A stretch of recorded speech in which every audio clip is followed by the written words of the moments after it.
kuvaho wahoze ari umukuru wa leta ya Repubulika y'Abarabu ya Syria hejuru mu buseruko bwo hagati, umunyagitugu Bashar al-Assad atembagarijwe ku butegetsi n'ingabo z'ikiroberi za Islam ziyita Hayat Tahrir al-Sham HTS mu ncamake.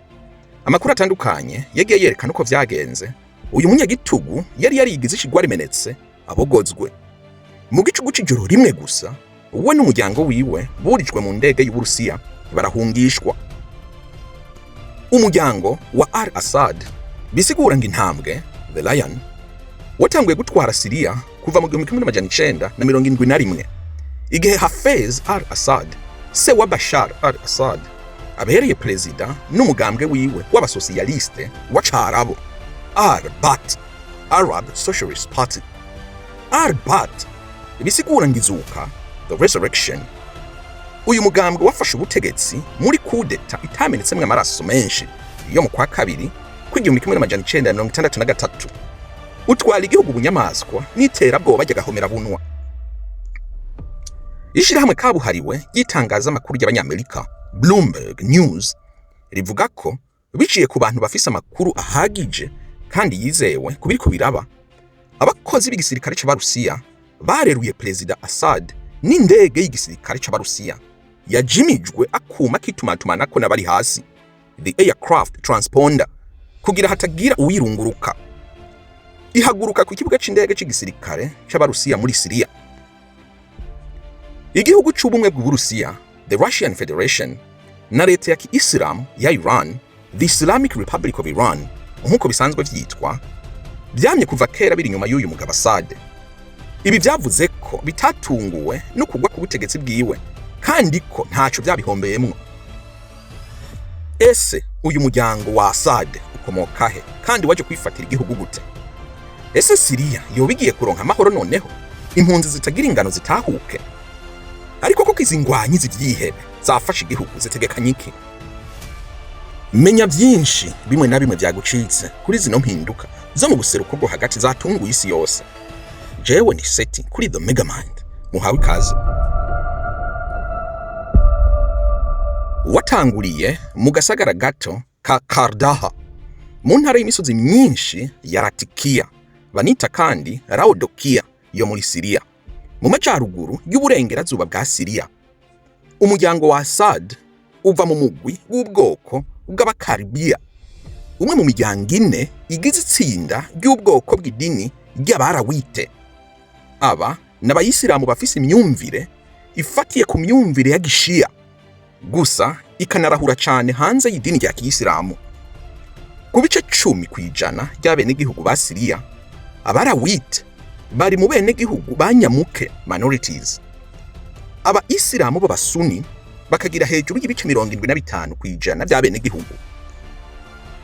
Igihugu ca Iran gisanzwe kigizwe n'Abayisilamu b'Abashia n'umuhari w'ivyihebe Hezbollah. Aba bose bafata Abarawite nka bene wabo, no kuvuga Abayisilamu b'Abashia. Gusa rero benshi mu Barawite ntibibona nk'Abashia. Kuva mu 1963 umugabo w'umwarawite Hafez al-Assad se wa Bashar al-Assad yifashishije amoko menshi ya nyamuke, cyane cyane Abarawite, Abakeze n'Abayazidis. Yashoboye gutwara igihugu imyaka 29 yose y'umukazo. Mu 1971 Hafez al-Assad yabaye perezida w'igihugu munsi y'umugambwe wa Arbat wari wafashe igihugu muri ku y'igihumbi 1963. Uyu yabaye akaga kuri Syria gushika mu 2000 yitavye Imana, asubirirwa n'umuhungu wiwe Bashar al-Assad. Intwaro y'umukazo n'agacinyizo irabandanya gushika uyu wa Mungu heze. Ingwanyi z'Abaroberi ziyitirira idini rya Kiyisilamu y'Abasuni zifashe igihugu. Assad arahunga. Ubushikiranganje bw'ububanyi n'amahanga bwa Ukraine bwavuze ko kugwa kwa Perezida Bashar al-Assad gushira ku mugaragaro intege nke z'Uburusiya n'ubushobozi buke bwo kudashobora kugwana intambara zibiri. Ku rundi ruhande, uwatorewe kuba perezida wa Amerika Donald Trump yitavye ifungurwa kandi rya katedrale rurangiranwa ya Notre Dame i Paris mu Bufaransa. Yavuze ko Uburusiya guheba perezida wa Syria Assad arivyo vyatumye agwa. Yongera ko bitari bikwiye ko Putin amukingira iki gihe cose, hama akaza kumuta bitewe n'intambara ya Ukraine itari na ngombwa. Aha Trump yongeye ko Uburusiya na Ukraine bohagarika intambara barimwo y'isi y'ubusazi ubwo nyene. Ibiro vy'iperereza rya Ukraine vyanditse ku rubuga rwo guhanahana amakuru Telegram bigira biti: ingabo z'Uburusiya muri Syria zakuye amato yazo y'intambara ku kirindiro c'amato ca Tartus, aho Assad yari yareguriye Uburusiya gukoresha nko kwishura ku mutekano bwamuha. Ubwato bw'intambara bita The Admiral Grigovich n'ubwato bw'imizigo bita The Engineer Trubin bwakuwe aho Tartus kuyu wa Mungu heze, kandi indege z'Uburusiya zariko zimura ibisigarira by'intwaro n'ibikoresho bya gisirikare ku kibuga c'indege ca gisirikare c'Ikememin. Abanyarubuga b'intambara b'Uburusiya bari bagabishije ku mpera z'indwi heze kibi birindiro bibiri, eka mbere n'ibikorwa byose by'Uburusiya mu burasirazuba bwo hagati ko biri mu kaga kavuye ku bagumutsi. Inyeshamba ziyitirira idini rya Kisilamu zirongowe n'ingwanyi yahora ari cihebe c'umuhari Al-Nusra Front w'ishami ry'ivyihebe rya Al-Qaeda muri Syria, Abu Muhammad al-Golani, zatangaje ko zirukanye Perezida Assad zimaze gufata umugwa mukuru Damasco kuri uyu wa Mungu heze, inyuma y'imyaka hafi 50 y'akaga n'igikenye uyu muryango watwaza abanyesiriya. Donald Trump yandika ku rubuga rwiwe Truth Social yaragize ati: Assad yagiye, yahunze igihugu ciwe, wahora mukingira Uburusiya burongowe na Vladimir Putin ntabwo yarakimwitayeho. Eka nta nubwo vyari bikenewe ku Burusiya buba muri Syria. Barahevye Syria kubera Ukraine. Intambara bitari bikenewe kitangura kandi ishobora kuzonahoraho ibihe vyose. Trump abuca yakira imfunguzo z'inzu yera kandi ku itariki 20 zo ku kwa mbere kuza yarongeye avuga ko Uburusiya na Iran abari nyuma ya Assad ko bacize intege, ubu bahagaze nabi cyane. Umwe kubera Ukraine n'ubutunzi bw'igihugu buhagaze nabi ubu, uwundi kubera Israel n'ukuntu iriko yitwara neza ku rugamba. Ashatse kuvuga Iran n'ukuntu Israel iriko irahonda imihari yayo Hezbollah na Hamas. Bamane ko biperereza y'Uburusiya baringinze Bashar al-Assad guhunga Syria agahungira Moscow, inyuma yuko bemejwe ko abuca atsindwa n'abaroberi bariko basatira n'umuvuduko munini umugwa mukuru Damasco. Uburusiya bwahaye Assad isohoka ryiza, a safe exit, hamwe yosohoka igihugu bukwi na bukwi, kuko abaroberi barongowe n'umugwi Hayat Tahrir al-Sham wiyonkoye ku vyihebe vya Al-Qaeda bariko basatira n'ingufu nyinshi Damasco. Uburusiya bwahise bukwakwanya bumwuriza indege we n'umuryango wiwe buramuhungisha. Yishura urubuga rwa televiziyo yo muri Amerika NBC, umushikiranganje w'ububanyi n'amahanga w'Uburusiya Sergei Lavrov yaremeje ko Assad yareruwe mu gihugu mu buryo butekanye kuruta ubundi bwose. Bwana Sergei Lavrov yaragize ati: Perezida Assad aratekanye ubu. Ibi vyerekana ukuntu Uburusiya buseruka iyo rukamvye mu gihe c'ibihe bidasanzwe. Yarongeye ko agira ati: ibi vyabaye muri Syria vyerekana ukuntu ibihugu bifitanye ubufatanye bufatika n'Uburusiya bishobora kwizigira Moscow.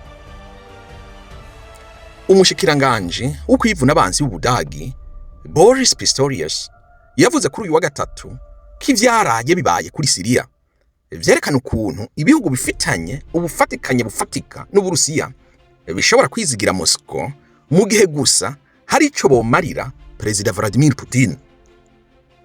Kandi kuri uyu wa gatatu The Kremlin yavuze ko kurinda ibirindiro vy'igisirikare by'Uburusiya n'ubutumwa bw'ubudiplomate muri Syria kari byo vyihutirwa kandi vy'ingirakamaro cyane ubu.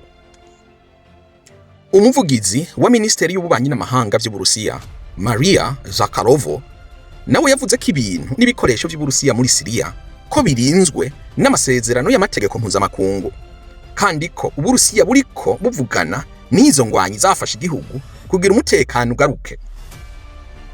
Uburusiya bukoresheje igisirikare kigwanira mu kirere bwarateye ibisasu atari bike kuri iki kiroberi cafashe igihugu mu gihe cariko cegereza Damasco. Aha mwibuke ko Uburusiya bufise ikirindiro c'indege mu ntara ya Latakia aho Assad akomoka, n'ikindi co mu mazi i Tartus. Umuvugizi wa leta y'Uburusiya Dmitry Peskov bamubajije nimba ukugwa kwa Assad bwagabanuye ingufu Uburusiya bwari bufise mu karere k'uburasirazuba bwo hagati, yarishuye ko Moscow ikomeje umubano n'ibihugu byose byo mu karere kandi ko bizobandanya uko nyene. Bwana Peskov yarabandanije ati Uburusiya bwarafashije leta y'Abarabu ya Syria igihe atari gito mu kugwanya ivyihebe no guhosha imvururu zari zigire zaduke mu karere kose, kandi byadusavye imbaraga nyinshi. Yarongeye ati Uburusiya bwararanguye ubutumwa bwabwo, hama ubutegetsi bwa Assad burakorera igihugu cabwo buteza imbere igihugu. Gusa rero birababaje ko uku gutera imbere kwabashikanyaho bisanze ubu. Rero biradusaba ko twemera ibintu ko biri ubu, hama tubandanye ibikorwa vyacu. Igihugu ca Iran gisanzwe kiri inyuma ya Assad co cavuze ko ibi vyihebe vyiyita HTS vyarungitswe kandi bifashwa na leta ya Amerika na Israeli. Umuyobozi w'ikirenga wa Iran, the supreme leader, Ayatollah Ali Khamenei, yongeye avuga ko iperereza rya Iran ryari ryaburiye leta ya Syria kubigiye kuyibako amezi 3 yose imbere yuko biba. Ikimenyesha makuru ca Iran, the Tasnim News Agency, cyatangaje ibi Ayatollah yavuze kuri uyu wa gatatu, congera koko Assad yakengereye umwansi imbere yuko ategekwa guhunga. Ese hagiye gukurikira iki? Ese ibi vyihebe vyo Abasiriya hirya no hino ku isi bariko bakomera amashi nk'abacunguzi, hari ico bizomarira iki gihugu cononywe n'intambara? Ariko ko kiyisiri kiragana he? Bandanye ukurikire The Megamind mu gihe twihweza neza bino bihe bidasanzwe, kandi aho hasi handitse subscribe kugira ntuzucikwe n'ibiganiro bene ibi. Jewe ndi Seti kuri The Megamind, naho ubutaha. Ciao.